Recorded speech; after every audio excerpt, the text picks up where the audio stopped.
Part 1 of The Eyes Have It by Randall Garrett.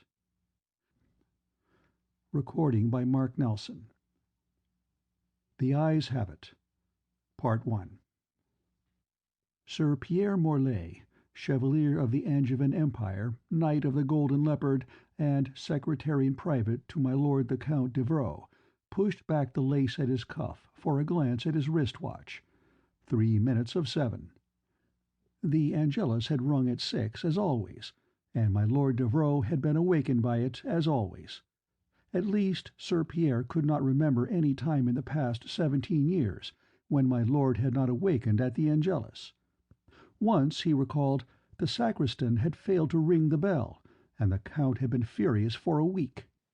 Only the intercession of Father Bright, backed by the bishop himself, had saved the sacristan from doing a turn in the dungeons of Castle Devereux. Sir Pierre stepped out into the corridor, walked along the carpeted flagstones, and cast a practised eye around him as he walked. These old castles were difficult to keep clean, and my lord the Count was fussy about nitre collecting in the seams between the stones of the walls. All appeared quite in order, which was a good thing. My lord the Count had been making a night of it last evening, and that always made him the more peevish in the morning. Though he always woke at the Angelus, he did not always wake up sober. Sir Pierre stopped before a heavy, polished, carved-oak door, selected a key from one of the many at his belt, and turned it in the lock. Then he went into the elevator, and the door locked automatically behind him. He pressed the switch and waited in patient silence as he was lifted up 4 floors to the Count's personal suite. By now, my lord the Count would have bathed, shaved, and dressed.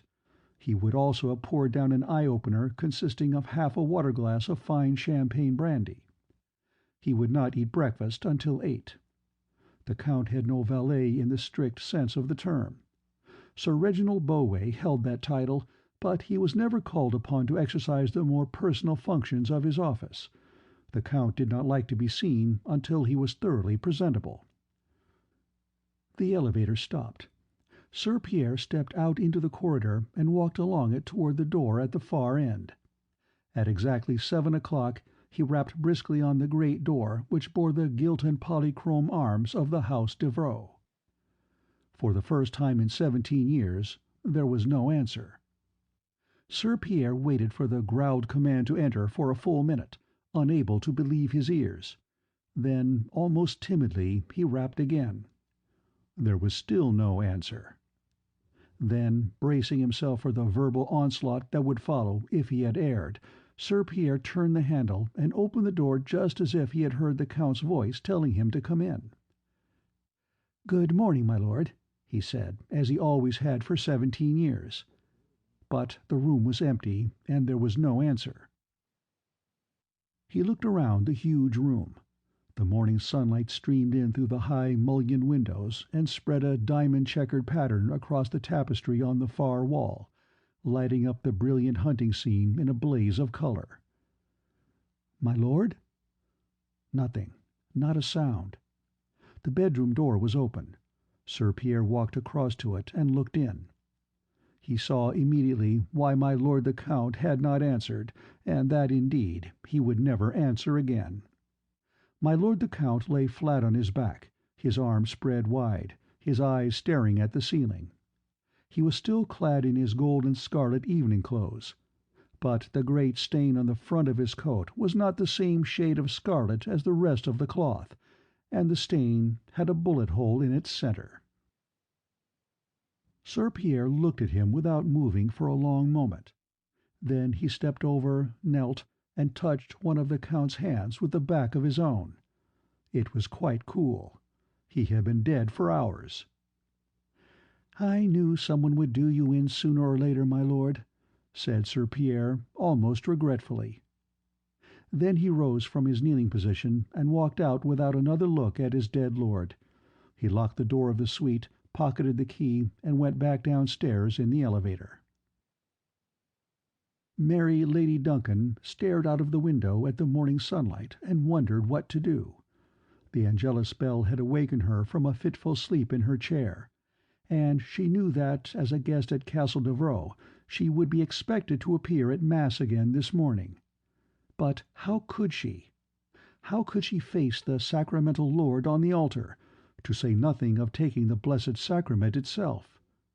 Still, it would look all the more conspicuous if she did not show up this morning after having made it a point to attend every morning with Lady Alice during the first 4 days of this visit.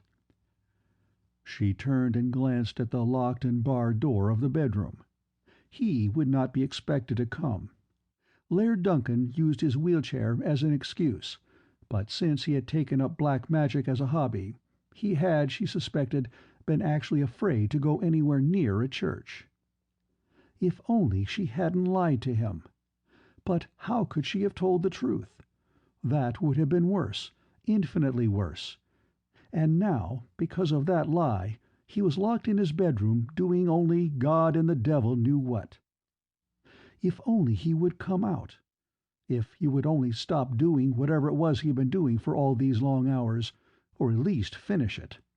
Then they could leave Evreux, make some excuse, any excuse, to get away. One of them could feign sickness. Anything to get them out of France, across the Channel, and back to Scotland, where they would be safe. She looked back out of the window, across the courtyard, at the towering stone walls of the great keep, and at the high window that opened into the suite of Edouard, Count Devereux. Last night she had hated him, but no longer. Now there was only room in her heart for fear. She buried her face in her hands and cursed herself for a fool. There were no tears left for weeping, not after the long night. Behind her she heard the sudden noise of the door being unlocked, and she turned. Laird Duncan of Duncan opened the door and wheeled himself out. He was followed by a malodorous gust of vapour from the room he had just left. Lady Duncan stared at him. He looked older than he had last night, more haggard and worn, and there was something in his eyes she did not like. For a moment he said nothing. Then he wet his lips with the tip of his tongue. When he spoke, his voice sounded dazed. "There is nothing to fear any more," he said. "Nothing to fear at all." The Reverend Father James Valois Bright, vicar of the chapel of Saint-Esprit, had at his flock the several hundred inhabitants of the Castle Devereux. As such, he was the ranking priest, socially, not hierarchically, in the country. Not counting the bishop and the chapter at the cathedral, of course. But such knowledge did little good for the father's peace of mind. The turnout of the flock was abominably small for its size, especially for weekday masses. The Sunday masses were well attended, of course. Count Devereux was there punctually at 9 every Sunday, and he had a habit of counting the house. But he never showed up on weekdays, and his laxity had allowed a certain further laxity to filter down through the ranks. The great consolation was Lady Alice Devereux. She was a plain, simple girl, nearly 20 years younger than her brother the Count, and quite his opposite in every way. She was quiet where he was thundering, self-effacing where he was flamboyant, temperate where he was drunken, and chaste where he was— Father Bright brought his thoughts to a full halt for a moment. He had, he reminded himself, no right to make judgments of that sort. He was not, after all, the Count's confessor. The bishop was. Besides, he should have his mind on his prayers just now. He paused, and was rather surprised to notice that he had already put on his alb, amice, and girdle, and he was aware that his lips had formed the words of the prayer as he had donned each of them. Habit, he thought, can be destructive to the contemplative faculty. He glanced around the sacristy. His server, the young son of the Count of Saint-Brieuc, sat there to complete his education as a gentleman who would some day be the king's governor of one of the most important counties in Brittany, was pulling his surplice down over his head. The clock said 7:11. Father Bright forced his mind heavenward and repeated silently the vesting prayers that his lips had formed meaninglessly. this time putting his full intentions behind them. Then he added a short mental prayer, asking God to forgive him for allowing his thoughts to stray in such a manner. He opened his eyes and reached for his chasuble just as the sacristy door opened, and Sir Pierre, the Count's privy secretary, stepped in. "I must speak to you, Father," he said in a low voice. And, glancing at the young de Saint-Brieuc, he added, "Alone." Normally, Father Bright would have reprimanded anyone who presumed to break into the sacristy as he was vesting for Mass, but he knew that Sir Pierre would never interrupt without good reason. He nodded and went outside in the corridor that led to the altar. "What is it, Pierre?" he asked. "My lord the Count is dead. Murdered." After the first momentary shock, Father Bright realized that the news was not, after all, totally unexpected. Somewhere in the back of his mind it seemed he had always known that the Count would die by violence long before debauchery ruined his health. "Tell me about it," he said quietly. Sir Pierre reported exactly what he had done and what he had seen. "Then I locked the door and came straight here," he told the priest. "Who else has the key to the Count's suite?" Father Bright asked. "No one but my lord himself," Sir Pierre answered. "At least as far as I know." "Where is his key?" "Still in the ring at his belt. I noticed that particularly." "Very good. We'll leave it locked. You're certain the body was cold?" "Cold and waxy, Father." "Then he's been dead many hours." "Lady Alice will have to be told," Sir Pierre said. Father Bright nodded. "Yes, the Countess Devereux must be informed of her succession to the county seat." He could tell by the sudden momentary blank look that came over Sir Pierre's face that the privy secretary had not yet realized fully the implications of the Count's death. "I'll tell her, Pierre. She should be in her pew by now. Just step into the church and tell her quietly that I want to speak to her. Don't tell her anything else." "I understand, Father," said Sir Pierre. There were only 25 or 30 people in the pews, most of them women, but Alice, Countess Devereux, was not one of them. Sir Pierre walked quietly and unobtrusively down the side aisle and out into the narthex. She was standing there, just inside the main door, adjusting the black lace mantilla about her head, as though she had just come in from outside. Suddenly Sir Pierre was very glad he would not have to be the one to break the news. She looked rather sad, as always, her plain face unsmiling. The jutting nose and square chin, which had given her brother the Count a look of aggressive handsomeness, only made her look very solemn and rather sexless, although she had a magnificent figure. "My lady," Sir Pierre said, stepping towards her, "the Reverend Father would like to speak to you before Mass. He's waiting at the sacristy door." She held her rosary clutched tightly to her breast and gasped. Then she said, "Oh, Sir Pierre, I'm sorry. You quite surprised me. I didn't see you." "My apologies, my lady." "It's all right. My thoughts were elsewhere. Will you take me to the good Father?" Father Bright heard their footsteps coming down the corridor before he saw them. He was a little fidgety because Mass was already a minute overdue. It should have started promptly at 7:15. The new Countess Devereux took the news calmly, as he had known she would. After a pause, she crossed herself and said, "May his soul rest in peace. I will leave everything in your hands, Father, Sir Pierre. What are we to do?" "Pierre must get on the telephone to Rouen immediately and report the matter to His Highness. I will announce your brother's death and ask for prayers for his soul, but I think I need say nothing about the manner of his death. There is no need to arouse any more speculation and fuss than necessary." "Very well," said the Countess. "Come, Sir Pierre. I will speak to the Duke, my cousin, myself." "Yes, my lady." Father Bright returned to the sacristy, opened the missal, and changed the placement of the ribbons. Today was an ordinary feria. A votive mass would not be forbidden by the rubrics. The clock said 7:17. He turned to young de Saint-Brieuc, who was waiting respectfully. "Quickly, my son, go and get the unbleached beeswax candles and put them on the altar. Be sure you light them before you put out the white ones. Hurry now. I will be ready by the time you come back. Oh yes, and change the altar frontal. Put on the black." "Yes, Father."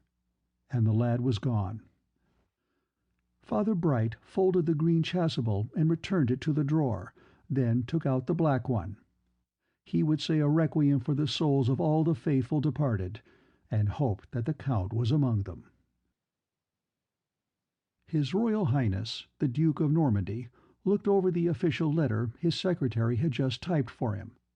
It was addressed to Serenissimos Dominus Nostris Ioannis Quartus, de Gratia Angliae, Franciae, Scotiae, Hiberniae et Novae Angliae, Rex Imperator Fide Defensor.